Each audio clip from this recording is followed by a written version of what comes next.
এর আরেকটি রূপ আছে, সেটি হলো আমরা যখন ইল আর এল ব্যবহার করছি, যেহেতু আপনাদেরকে আগেও বলেছি ইল আর এল কিন্তু মানে এটি বস্তুর সঙ্গে ব্যবহার করা যায়। আমাদের আশেপাশে বিভিন্ন ধরনের বস্তু আছে, আহ অনেক ধরনের বস্তু। আমরা আসলে হিসাবে ধরতে গেলে আমাদের শরীরটাও একটি বস্তু।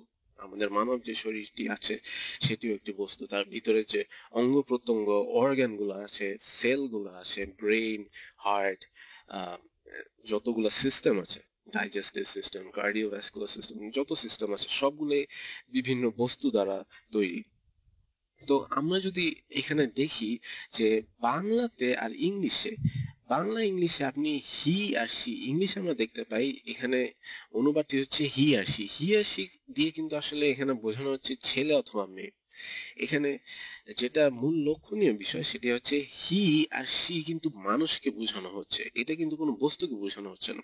আবার হি আর সি কিন্তু পশু পাখিকেও বোঝানো হয়, মানে ছেলে কুকুরকে আপনারা যদি কোনো আমেরিকানকে কথা বলতে দেখেন, অথবা কোনো আইরিশ, অথবা কোনো স্কটিশ, অথবা কোনো ব্রিটিশ, যাদের ভাষা ইংলিশ অথবা অস্ট্রেলিয়ান, তারা তারা দেখবেন যে যখন তারা কোনো কুকুর নিয়ে কথা বলছে, বলতে পারে I have a dog, he is very polite, I mean he is very calm, or he is very you know, যেটা বলা যায় হি ইজ ভেরি প্লেফুল, মানে সে খুব খেলতে পছন্দ করে। তো এখানে যে ইংরেজিটা আসলো সেটি হচ্ছে he, I mean I have a dog, আমার একটি কুকুর আছে।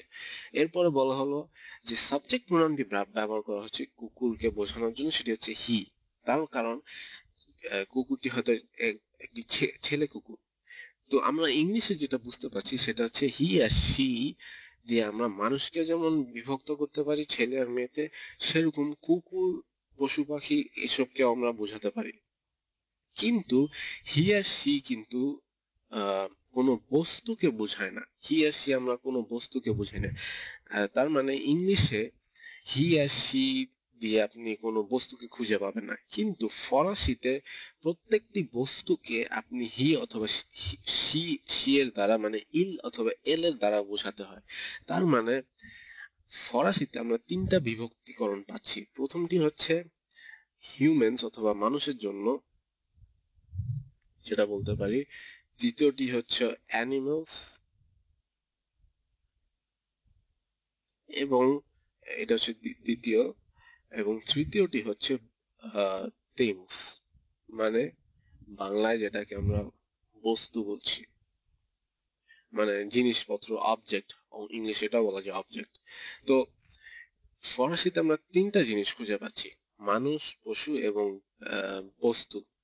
তো বস্তু, আপনার কাছে যে কম্পিউটারটা আছে, আপনি নিশ্চয়ই এই লেকচারটি শুনছেন কম্পিউটারের মাধ্যমে। তো কম্পিউটারকে ফরাসিতে বলা হয় লর্ডিনাতো। তার মানে এটাকে যদি আমি ভাঙি, আপনাদেরকে আরেকটু ক্লিয়ার করার জন্য আমি এটা লাস্টে লিখি, লর্ডিনাতো।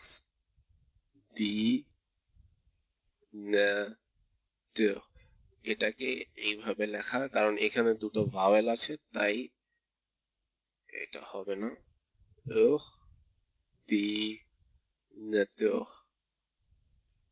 তো এটাকে যেটা বোঝানো হচ্ছে যে দিনেতো মানে হচ্ছে কম্পিউটার। আপনি যদি মোবাইল ফোনকে দেখেন তাহলে এটাকে বলা হয় পোখতাব। তো দিনেতো আমরা যদি আগের ফর্মে ফিরে যাই তাহলে আমরা দেখতে পাচ্ছি লে দিনেতো, লে দিয়ে বোঝানো হচ্ছে এটা একটি ছেলে বস্তু। তার এরপর আপনি অনেক সময় ফরাসিদের বলতে শুনবেন যে লা chemise। শমিজ মানে হচ্ছে শার্ট, আমরা যে শার্টটা পরি সেই শার্ট, জামা। তো শমিজ দিয়ে আমরা এখানে দেখতে পাচ্ছি লা ব্যবহার করা হচ্ছে, ল ব্যবহার করা হচ্ছে।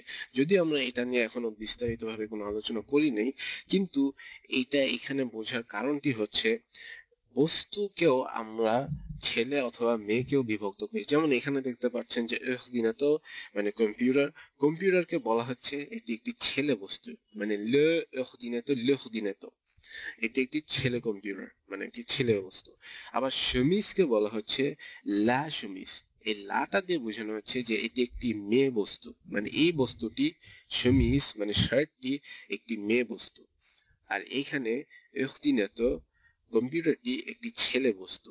তার মানে আমরা এটা বুঝতে পারলাম যে ইল আর এল এর দ্বারা আমরা বস্তুকে বোঝাতে পারি। তার মানে মানুষ, পশু-পাখি এবং বস্তুকে বোঝাতে পারি। যেটা আমাদের ভাষাগুলোর মধ্যে আমরা যেই দুটো ভাষা জানি, ইংরেজি এবং বাংলা, সেই দুটো ভাষার মধ্যে আমরা কিন্তু এই বস্তুকে বিভক্তিকরণ দেখতে পাই না, যেটাকে বলা হয় ইউনিসেক্স। মানে আমরা সব বস্তুকেই শুধু বস্তু হিসেবে জানি, তার আগে আমরা কোনো এরকম আর্টিকেল লাগাই না। এগুলাকে আর্টিকেল বলে, আমরা এটা সম্পর্কে আরো জানবো। তার মানে আর্টিকেল লাগানোর ফলে ফরাসিতে যখন আমরা আর্টিকেল লাগাই তখন আমরা বুঝতে পারছি এই বস্তুটি ছেলে বস্তু না মেয়ে বস্তু।